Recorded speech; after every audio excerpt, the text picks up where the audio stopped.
sur le Wewa sans vous demander si tu es la première personne à monter sur cette moto, si tu es la première personne que ces conducteurs de moto est en train de conduire, si ce n'est pas un stagiaire, si ce n'est pas un apprenti, si ce n'est pas quelqu'un qui est en train d'apprendre et tu es son premier cobaye. Tu fais naturellement confiance. Lorsque tu vas à l'hôpital, on te présente un infirmier pour qu'il te fasse une piqûre. Tu ne sais même pas si c'est un stagiaire. Tu ne sais même pas si c'est sa première fois de faire une injection. Tu ne sais même pas. Tu fais simplement confiance. Tu te donnes et on te pique. La confiance entre les humains se fait naturellement. Mais avec le temps, la confiance doit s'affermir. Avec le temps, la confiance doit s'affermir par des preuves que tu es digne de confiance. Lorsque tu dis une chose aujourd'hui, tu ne diras pas le contraire demain. Lorsque tu promets, tu vas réellement réaliser. Lorsque tu t'engages, tu vas assumer tes responsabilités. Lorsque tu t'engages dans une relation, tu resteras fidèle. La confiance s'affermit avec le temps. La confiance s'affermit avec l'épreuve de la confiance. Et la confiance en Dieu, Jésus avait confiance au Père. Cette confiance, bien-aimée, est aussi liée à un certain nombre de facteurs. Non seulement la confiance, mais pour ce qui est dans ce contexte, l'assurance qu'il avait que le Père va l'exaucer, bien-aimé, est appuyée et soutenue par un certain nombre de facteurs. Les premiers facteurs, bien-aimés, les premiers facteurs parce qu'il connaissait la miséricorde de Dieu. Il savait que le Père est miséricordieux. Dans ton cœur, bien-aimé, dans ton cœur, ne perds jamais de vue que Dieu est miséricordieux.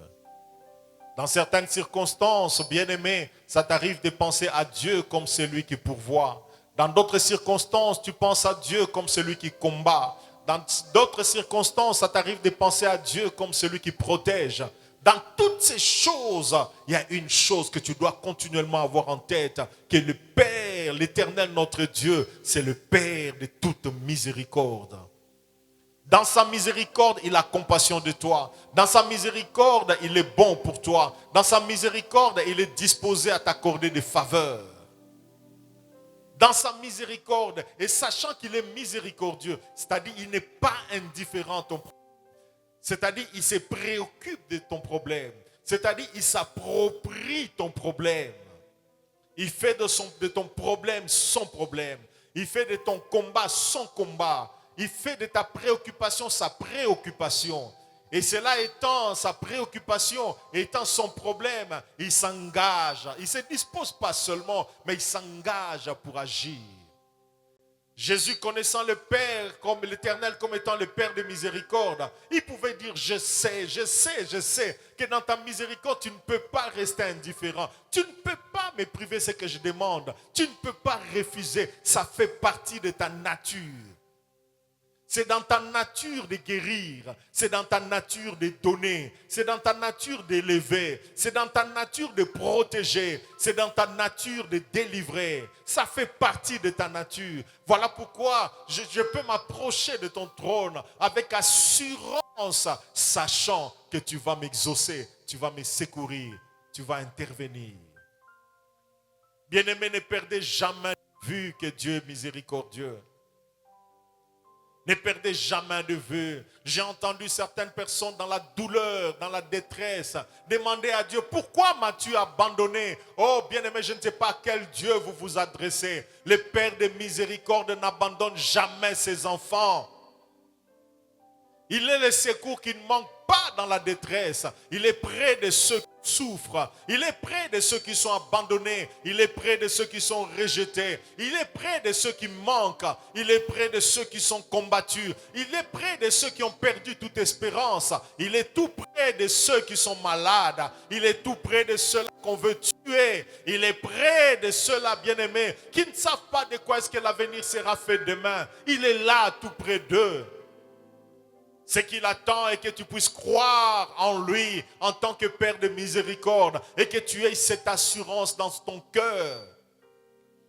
Parmi les hommes qui m'ont inspiré à croire davantage en Dieu, à croire davantage à la miséricorde de Dieu, bien-aimé, il y a Job, bien-aimé. Avec tout ce qu'il a enduré, avec tout ce qu'il a perdu, avec tout ce qu'il a subi, il était là en train de patienter, d'attendre. Il se disait, je sais que mon Rédempteur se lèvera. Je sais. Lorsqu'il a fait cette déclaration, bien-aimé, dans son cœur, avant de l'exprimer verbalement, je ne sais pas s'il était au 2e mois, à la 2e semaine de son épreuve. Je ne sais pas s'il était à quelle étape de sa douleur, à quelle étape de son problème.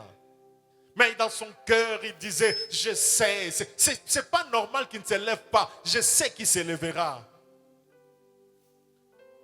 C'est comme le matin, bien-aimé, un enfant qui approche sa mère ou son père pour demander, mais qu'est-ce qui se passe, papa? Le soleil ne s'est pas levé ce matin.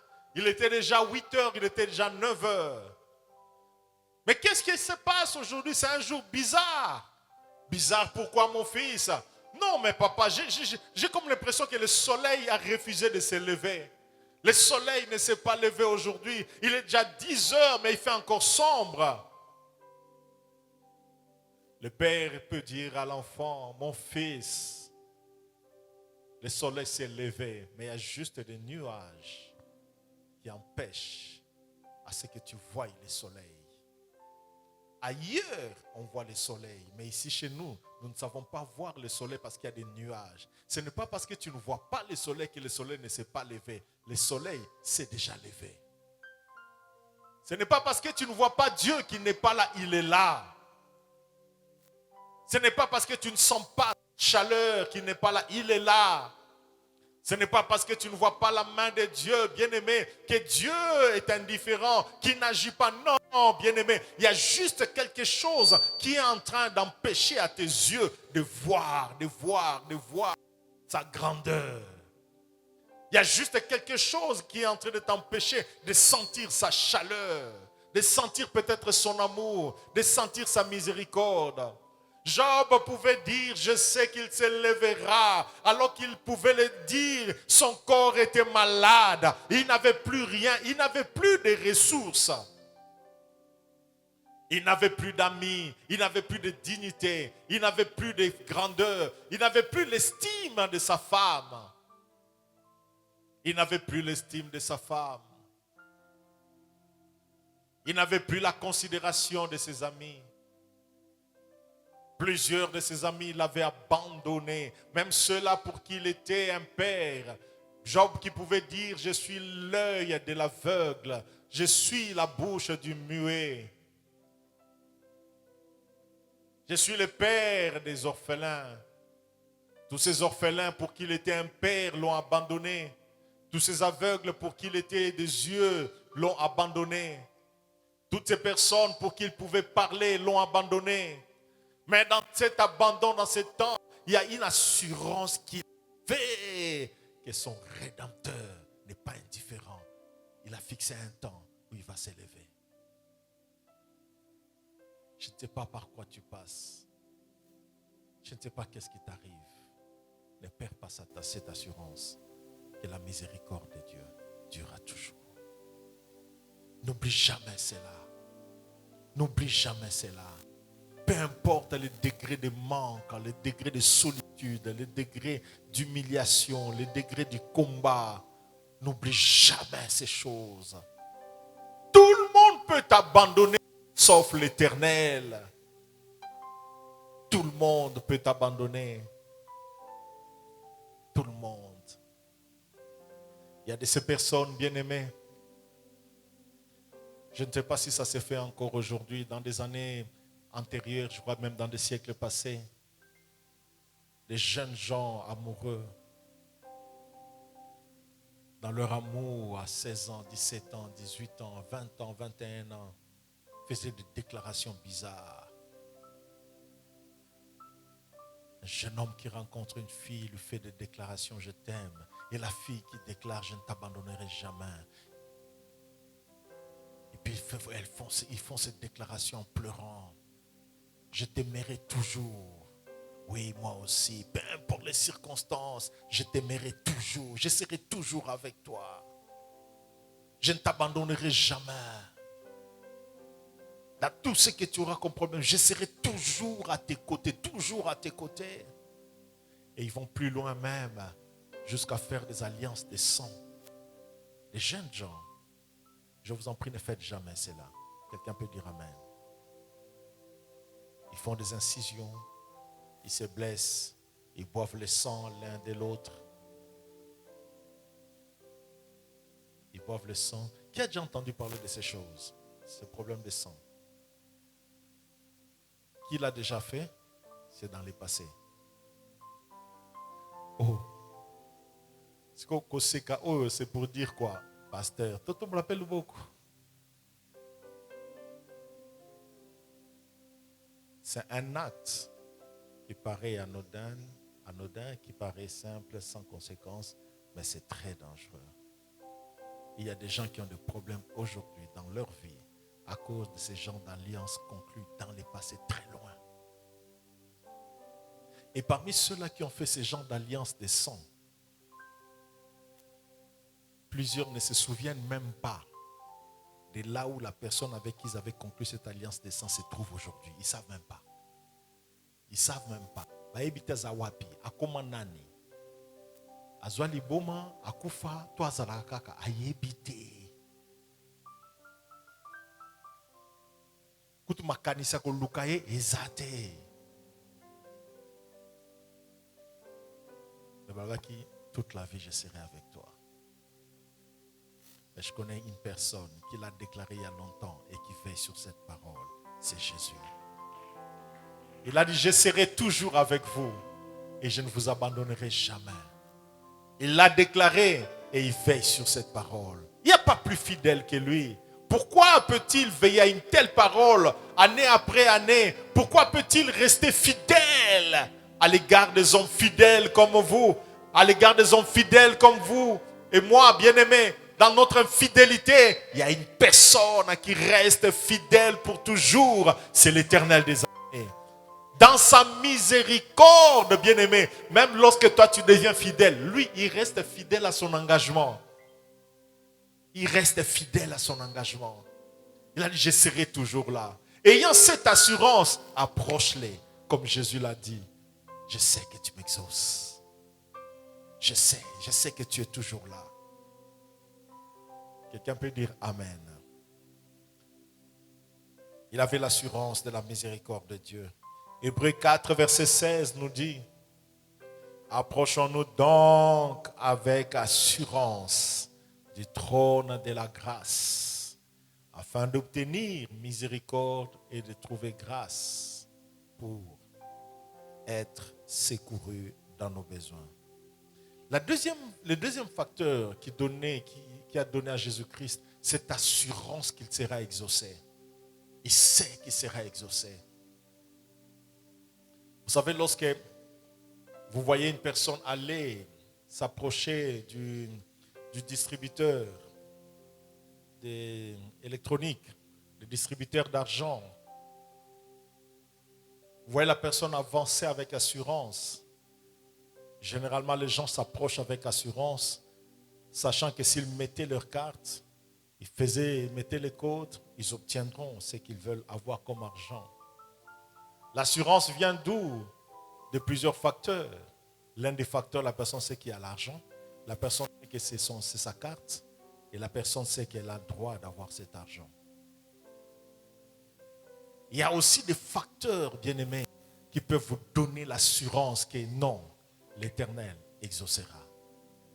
La Bible nous dit dans Jean chapitre 15, verset 16, le Seigneur parlant à ses disciples et il nous dit aujourd'hui, Jean chapitre 15, verset 16, ce n'est pas vous qui m'avez choisi, ce n'est pas vous qui m'avez choisi. Même le fait que tu aies accepté de servir Jésus, ça n'a pas commencé par ta décision, ça a commencé par la volonté de Dieu. C'est lui qui t'a choisi. Le Seigneur dit, ce n'est pas vous qui m'avez choisi, mais moi, je vous ai choisi et je vous ai établi, afin que vous alliez et que vous portiez du fruit et que votre fruit demeure. Conséquence, afin que ce que vous demanderez au Père en mon nom, il vous le donne. Il vous le donne. Il vous Le Seigneur, la Bible dit dans le livre de Proverbes, l'Éternel a tout fait pour un but. Tout ce que Dieu fait, il le fait pour un but. Il a créé des arbres, particulièrement les arbres fruitiers, pas pour occuper simplement la terre, mais pour produire des fruits que l'humanité va consommer, des fruits que la société va consommer. Et la Bible nous montre que nous sommes comme des arbres. Jean-Baptiste, en prêchant, pouvait déclarer: tout arbre qui ne porte pas de fruits sera coupé. Comme pour dire que Dieu n'apprécie pas le fait de ne pas porter de fruits. Dieu ne prend pas plaisir aux hommes et aux femmes qui ne portent pas de fruits. Dans chaque saison, à chaque période, il y a des fruits que Dieu attend de toi. Je le répète, à chaque saison, à chaque période, il y a des fruits que l'Éternel attend de toi. Je répète, à chaque mois, à chaque trimestre, à chaque semestre, à chaque année, il y a des résultats que Dieu attend de toi. Dans la vie, bien-aimé, il est important de ne pas vivre pour vivre.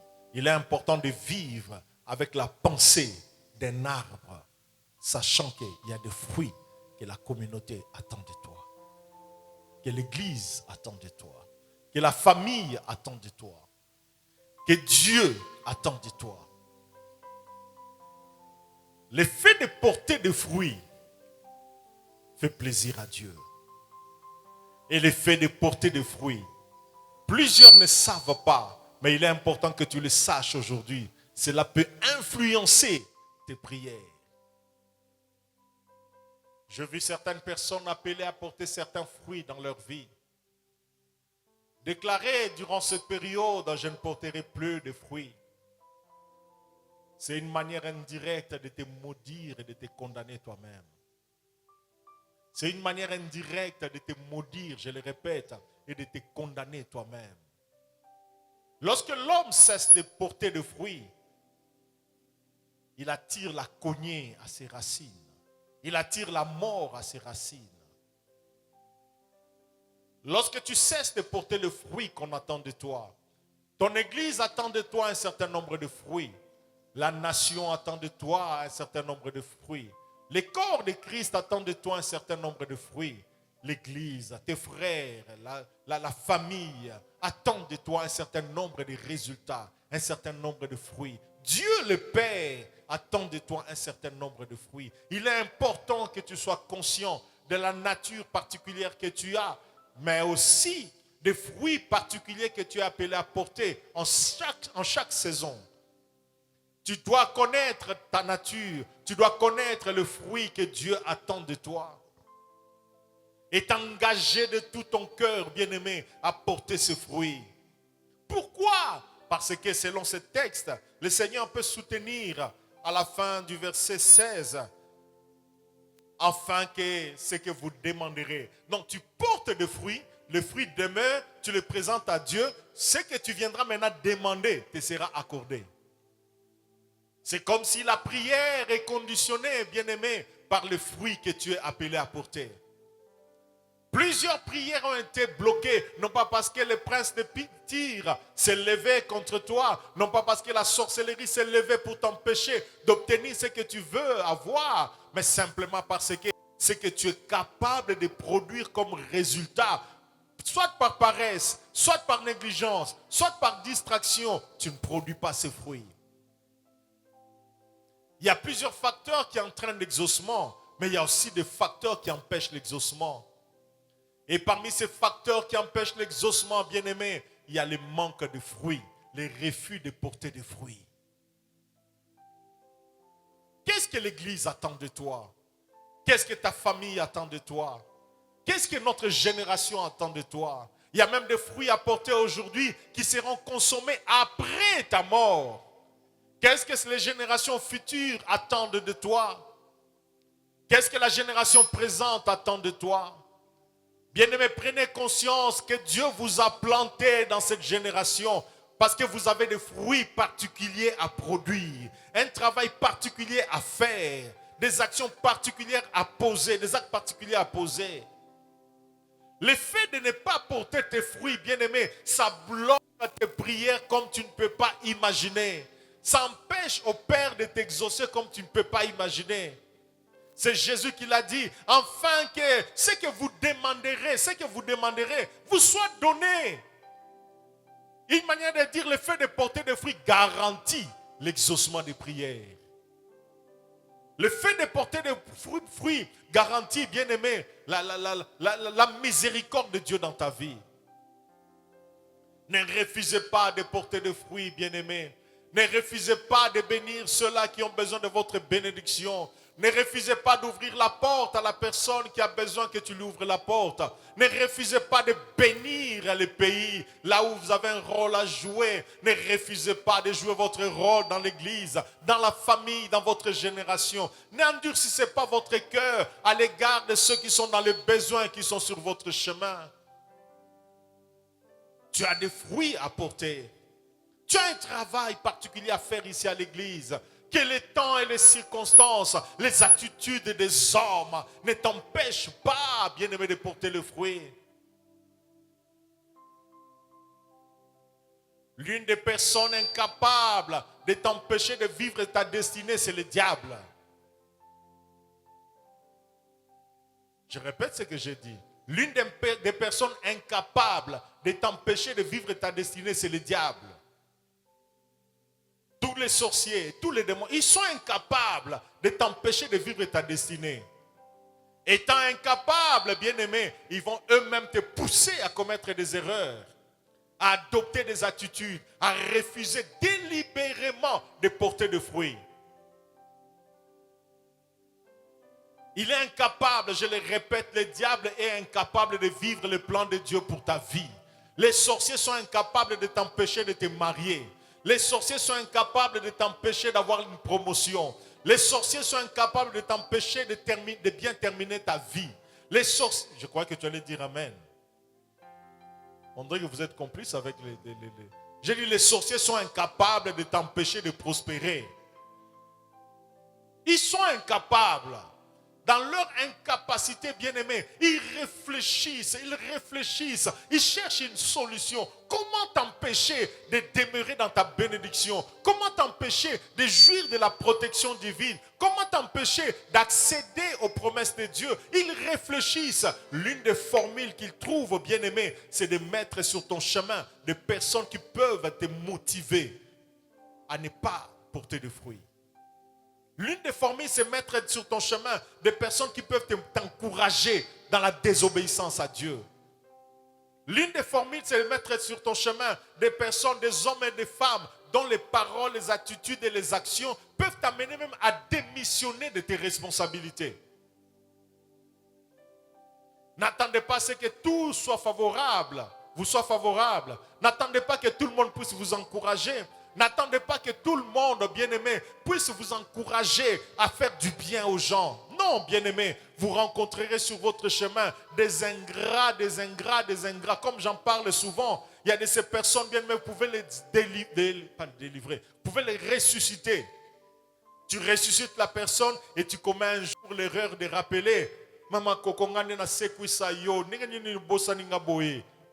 Écoutez la réponse. Et bon, on a sengakayo sekusanga papa chuchu. Yomoko lobike na kufaka. Mais est-ce qu'on a sengayo? Est-ce qu'on a sengyo ke sekusanga? Est-ce que yomoko sengona yomoko ndo sekusanga? Vous rencontrerez des ingrats sur votre chemin, mais que l'ingratitude des hommes ne vous empêche pas de continuer à faire du bien aux gens. Il y a des gens pour qui vous serez vraiment bien-aimés. Job pouvait dire, j'étais l'œil de l'aveugle. Lorsque Job a eu des problèmes, la question qu'on peut se poser, tous ces aveugles qu'il a soutenus, sûrement qu'ils ont remarqué que mais Job a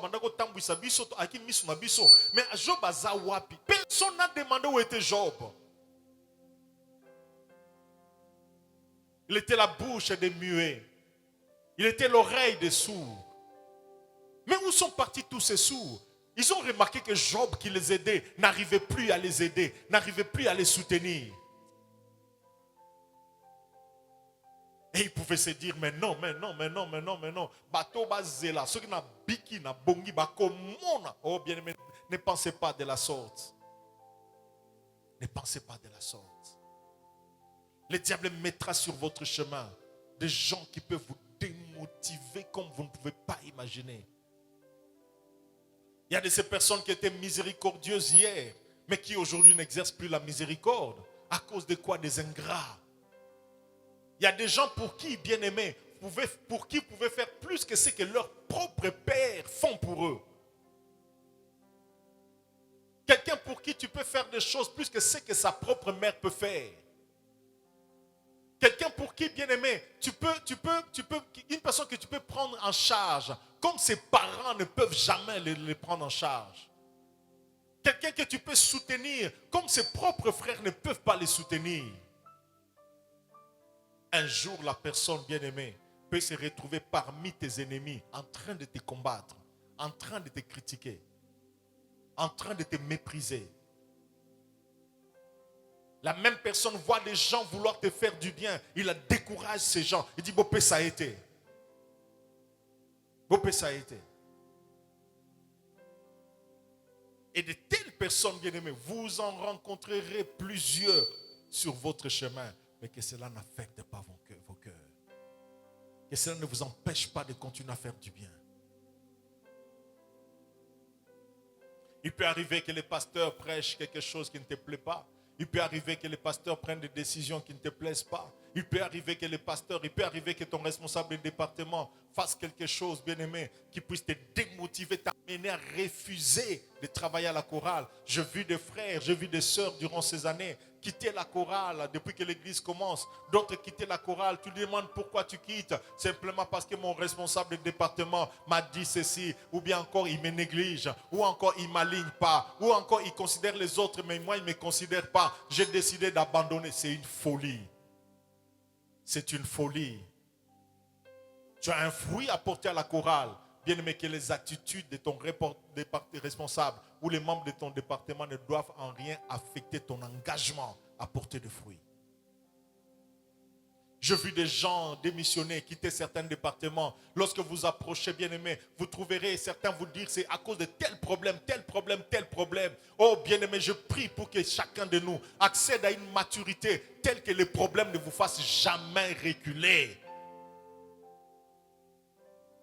Il y a des problèmes, des attitudes. Et en plus, une parenthèse, on en parlera après le mois de mars. Il y a certains problèmes dans la vie, bien aimés. Plus vous allez les éviter, moins vous grandirez. Je répète, il y a de ces problèmes, lorsque vous les évitez, moins vous grandirez. Il y a des problèmes qu'il faut affronter. Baïnio ou affronter. Mépriser ou affronter. Négliger ou persévérer. Makambozo simbate ou persévérer. C'est alors que ton homme intérieur est en train d'être forgé. Tu attends que tout le monde te soit favorable. Tu attends que tout le monde puisse te sourire. Tu attends que tout le monde puisse te soutenir. Tu attends que tout le monde puisse penser comme toi. Tu attends que les choses se fassent comme toi tu veux. Tu attends que les choses se fassent comme tu les penses. Tu attends que les choses se fassent comme tu veux que ça s'organise. C'est bien. C'est un droit. Mais si les choses ne se passent pas comme tu le veux, bien-aimé, ce n'est pas une raison de t'éloigner. Si tu as des fruits que tu peux porter dans cet environnement, fonce, porte des fruits. Ce n'est pas parce que la saison n'est pas favorable, la terre ne reçoit pas suffisamment d'eau, qu'un arbre planté dans une telle terre refusera de porter de fruits. L'arbre portera des fruits.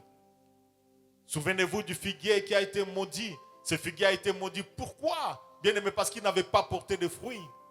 Et ce qui peut justifier même le figuier pouvait dire non, mais ce n'est pas la saison de figues. C'est toi qui m'as créé. C'est toi qui as défini les saisons. Non, bien aimé, le Seigneur, lorsqu'il vient chercher le fruit, il n'attend pas des explications. Pourquoi as-tu quitté la chorale? Parce que. Souvenez-vous, bien aimé, des paraboles de talents, bien aimé. Avec cette parabole de talent, il y a un homme à qui on avait donné un talent. Et lorsque le Seigneur demandait des comptes, il s'est approché avec beaucoup d'assurance. Il dit, oh maître, je sais que tu récoltes même là où tu n'as pas sémé. Je sais que tu es dur. Maître, je n'ai pas voulu avoir de problème avec toi. Ton talent que tu m'avais donné est là. Je l'ai soigneusement gardé. Je l'ai bien gardé. Prends ton talent, maître. Je n'ai pas voulu avoir de problème. Surtout comme c'est un seul talent. Je n'ai pas voulu investir et perdre. Voilà pourquoi je t'ai remis ton talent. Mauvais, méchant serviteur. Tes explications te justifient toi-même, mais devant Dieu, Dieu demande les fruits.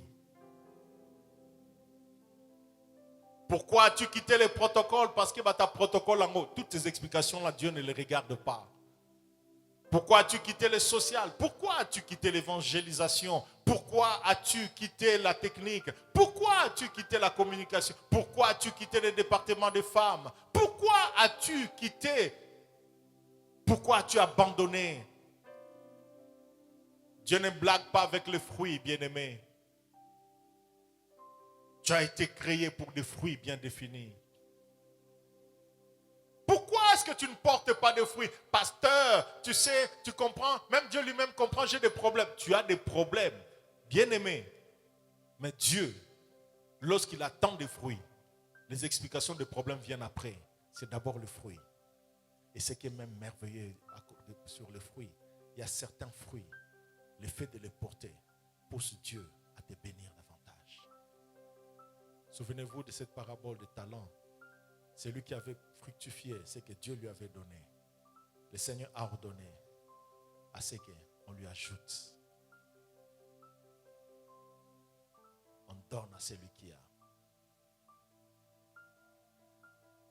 Quel est ce démon qui t'a amené à refuser de porter des fruits? Quelles sont ces circonstances qui t'ont amené à cesser de porter des fruits?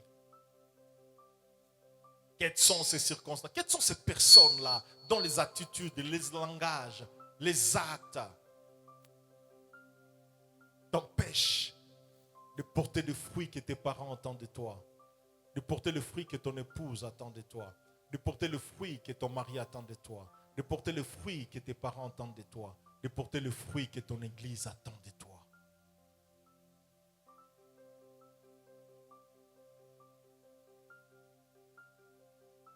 Jésus a dit dans Jean 15, 16, ce n'est pas vous qui m'avez choisi, mais moi je vous ai choisi et je vous ai établi afin que vous alliez et que vous portiez du fruit et que votre fruit demeure, afin que ce que vous demanderez au Père, portez d'abord le fruit, venez prier après. Écoutez la folie que le diable a inspirée à certains. Pasteur, j'ai tellement de problèmes. J'attends que Dieu m'exauce et puis je vais m'engager. J'attends que Dieu agisse et puis je vais me consacrer. J'attends que Dieu me bénisse. Après, je vais porter le fruit qu'on attend de moi. J'attends que Dieu puisse ouvrir les portes. Alors vous serez surpris, vous verrez comment je vais bénir l'œuvre de Dieu. J'attends que Dieu puisse me donner. Alors, pasteur, moi, je commencerai à porter des fruits. Non, les fruits de demain existent, mais il y a les fruits d'aujourd'hui.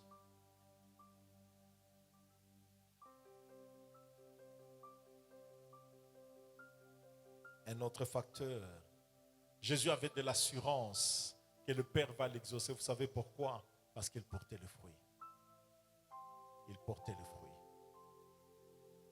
Il connaissait ce que le Père attendait de lui et il portait le fruit. Il portait le fruit. Et comme il portait le fruit, il savait que le Père, lorsque tu viens avec tes fruits, il ne peut que t'exaucer. Un autre facteur, bien-aimé, c'est son engagement à faire la volonté du Père. Son engagement à faire la volonté du Père. Je crois en avoir parlé plusieurs fois. Dans tous les domaines de ta vie, dans tous les domaines de ta vie, tu as la possibilité de faire ce que toi tu considères comme étant juste, c'est-à-dire ta volonté. Tu en as les droits. Tu as une volonté. Mais dans l'entretemps, il y a aussi le diable qui veut t'influencer à faire sa volonté. Il y a aussi le diable qui veut t'inspirer sa volonté. Dans l'entretemps, il y a les circonstances telles que les choses se passent. Les circonstances peuvent t'imposer aussi une volonté à faire.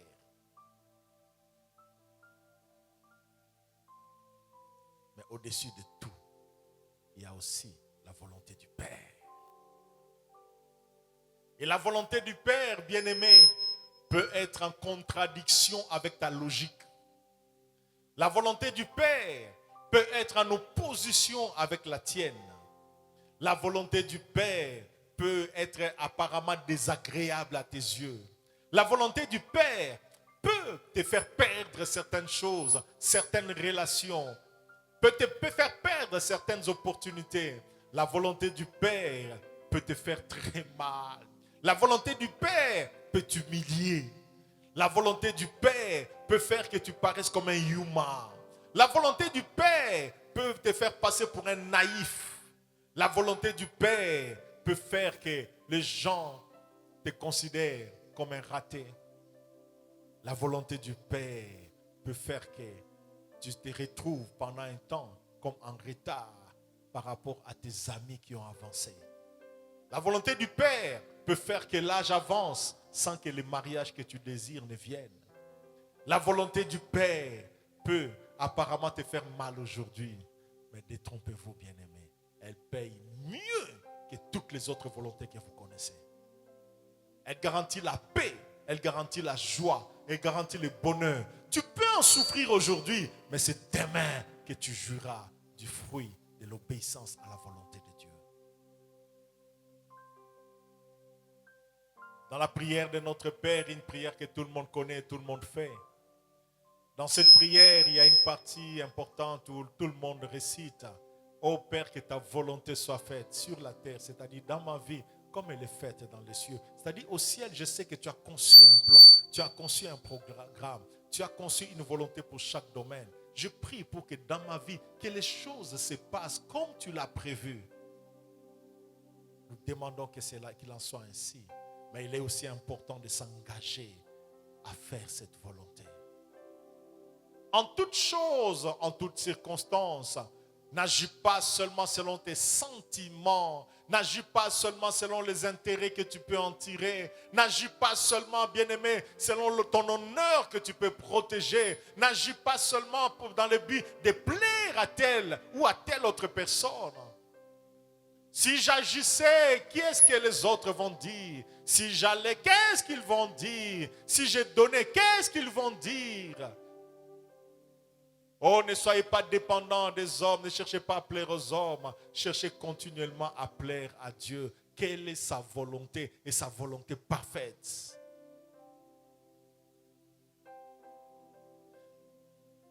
Jean chapitre 9, verset 31.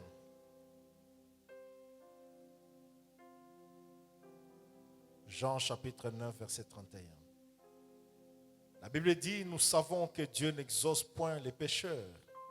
Mais, si quelqu'un l'honore, on honore Dieu par les paroles, on honore Dieu par ses offrandes, on honore Dieu par ses dîmes, on honore Dieu par sa consécration, on honore Dieu en les servant. On honore Dieu par ta fidélité. On honore Dieu par ta consécration. On honore Dieu par les paroles. On honore Dieu. La Bible dit, si quelqu'un l'honore, il ne se limite pas à honorer Dieu, mais il fait aussi sa volonté. La Bible dit, c'est celui-là que Dieu exauce. C'est celui-là. Quelle est la personne que Dieu exauce? C'est lui qui fait la volonté de Dieu. Lorsque tu vois quelqu'un s'engager dans l'accomplissement de la volonté de Dieu dans sa vie, attendez-vous à ce que la personne soit exaucée. Attendez-vous. Attendez-vous à voir un changement dans sa vie. Attendez-vous à voir la délivrance de sa vie.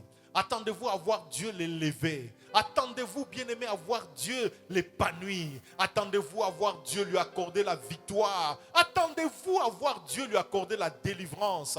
Attendez-vous à voir Dieu, bien-aimé, lui donner la promotion. Si quelqu'un le sert, l'honneur, parle et fait sa volonté, c'est celui-là que Dieu exauce. Où est la personne que Dieu va exaucer cette semaine? C'est celui qui, à partir d'aujourd'hui, s'engagera à faire sa volonté. Dans chaque situation, bien-aimé, quelle est la volonté de Dieu? Quelle est la volonté de Dieu? Quelle est la volonté de Dieu par rapport à la gestion de ton temps? La semaine passée, j'étais en train de réfléchir, de prier encore, de méditer sur ma nouvelle manière de gérer mon temps. Parce que le temps est tellement précieux, le temps court vite, bien-aimé. Je parlais avec quelques bien-aimés en disant que 24 heures, lorsqu'on était jeune, on savait que chaque jour avait 24 heures. Mais en grandissant, on a comme l'impression que ça changeait. Lorsqu'on était jeune, on savait, on a appris à l'école. Chaque jour a combien de 24 heures.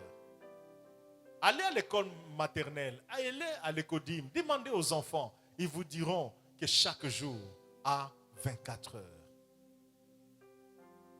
Je parlais comme un blaguant, bien-aimé. J'ai dit, on dirait que lorsque Mobutu est parti, et il est parti avec 6 heures, les journées ont maintenant 18 heures. Mouzé est parti, il a pris aussi 2 heures. Il reste 16 heures. Joseph est parti, il a pris 1 heure. Il reste seulement 15 heures par jour. Et le président actuel, lorsqu'il partira, on ne sait pas avec combien de minutes, d'heures il partira avec. Plus les années passent, on a comme l'impression que Mikolozo, 24 heures est comme Mouké. À peine la journée commence, tu t'engages dans quelque chose et à peine la journée est finie, tu n'as pas encore fini de faire ce que tu devais faire et une autre journée commence. Qui est en train de vivre ces choses? Donc on dirait que non. 24 heures ils ont cocaté et puis on dirait qu'ils en ont sous 24 heures. Je prie en disant, Seigneur, comme David pouvait dire, le psalmiste pouvait dire, Seigneur, enseigne-nous à compter nos jours. Enseigne-nous, je t'en prie. Enseigne-nous, enseigne-moi à compter mes jours, à bien gérer mon temps, parce que je vais rendre compte à Dieu pour mon temps. Mon rendement est fonction de mon temps. L'accomplissement de la volonté de Dieu est fonction de la gestion de mon temps. Mais il y a aussi un autre facteur, bien aimé. La manière dont je gère le temps me permettra de vivre normalement et même de vivre longtemps. Alléluia. Alléluia. Tu ne peux pas bien vivre si tu ne sais pas bien vivre ton temps. Tu ne peux pas accomplir ta destinée si tu ne sais pas. J'étais en train de réfléchir, de méditer. De manière à créer, à élaborer un nouveau programme de travail, un nouveau programme d'emploi de temps. Et puis non seulement cela, à saisir la pensée de Dieu sur ce que je dois faire de chaque temps. Bien que c'est peu, mais quoi faire avec? Quelle est sa volonté? Tu te lèves le matin, tu es là en train de compter le plafond, tu entres, tu ne sais même pas qu'est-ce que tu cherches dans ton téléphone, mais tu cherches. Tu ne sais pas qu'est-ce que tu cherches, mais tu cherches.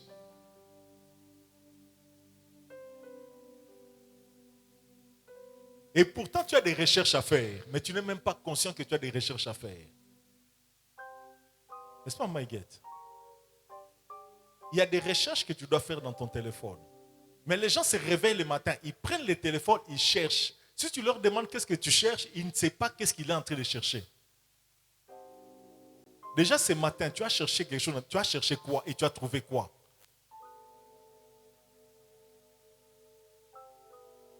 Si quelqu'un l'honore et fait sa volonté, c'est celui-là que Dieu exauce.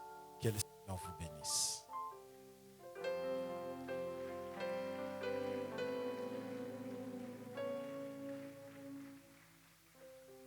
Nous allons nous tenir debout pendant quelques minutes. Je sais que Dieu t'a parlé. Je sais que tu as une décision à prendre. Je sais que tu as un pardon à demander à Dieu. Je sais que tu as des décisions à prendre. Pendant quelques minutes, élève ta voix.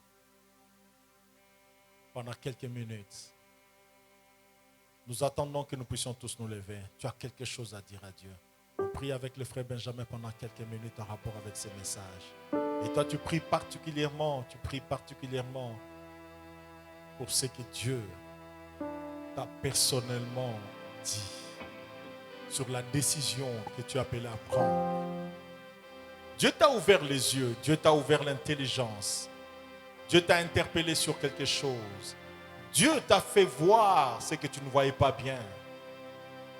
Élevons nos voix avec le frère Benjamin pendant quelques minutes. Dis un mot au Seigneur.